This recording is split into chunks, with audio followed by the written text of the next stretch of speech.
चुनाव से पहले कांग्रेस के कई नेताओं ने बीजेपी का हाथ थाम लिया है। पूर्व मंत्री लालचंद्र कटारिया के साथ साथ कांग्रेस के कई नेताओं ने बीजेपी की सदस्यता ग्रहण की।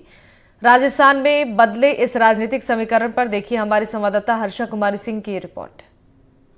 देखिए, आज 32 नेता ऐसे हैं जिन्होंने कांग्रेस को छोड़कर भाजपा में वो शामिल हुए हैं मुख्यमंत्री भजनलाल की मौजूदगी में। अब इनमें सबसे महत्वपूर्ण है कि लालचंद कटारिया, जो अशोक गहलोत के कैबिनेट में मंत्री रहे थे, पूर्व मुख्यमंत्री की करीबी माने जाते हैं, वो भाजपा में चले गए हैं। इसके संकेत पहले से ही मिल रहे थे, क्योंकि जब पिछला चुनाव हुआ था तब लालचंद कटारिया को एमएलए का टिकट नहीं दिया था। वो जयपुर रूरल से विधायक थे।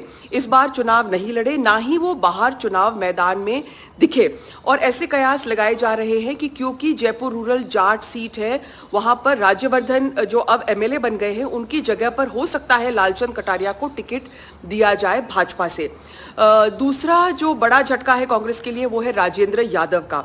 राजेंद्र यादव भी अशोक गहलोत के करीबी माने जाते थे, एमओएस होम थे पिछली सरकार में, और अब वो बीजेपी में चले गए हैं।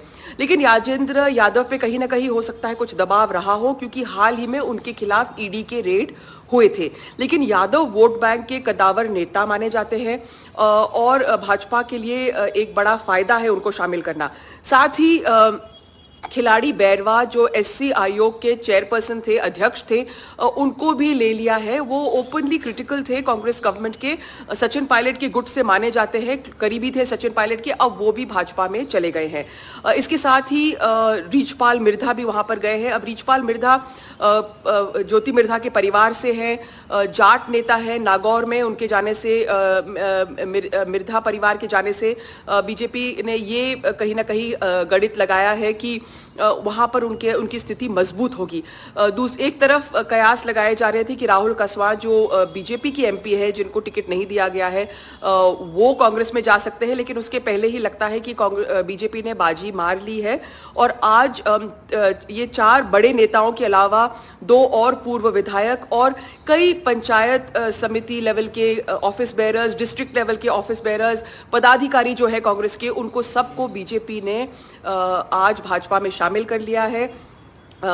मुख्यमंत्री भजनलाल मौजूद थे, सीपी जोशी वहां पे थे, अन्य बड़े नेताओं की मौजूदगी में वो भाजपा में गए हैं। और ये अब लोकसभा चुनाव के पहले एक बड़ा झटका रहेगा कांग्रेस के लिए। साथ ही क्योंकि ऐसी जाति के वो नेता हैं, ऐसे कास्ट अरिथमेटिक भाजपा ने बिठाया है जो उनको फायदेमंद रहेगा लोकसभा चुनाव में।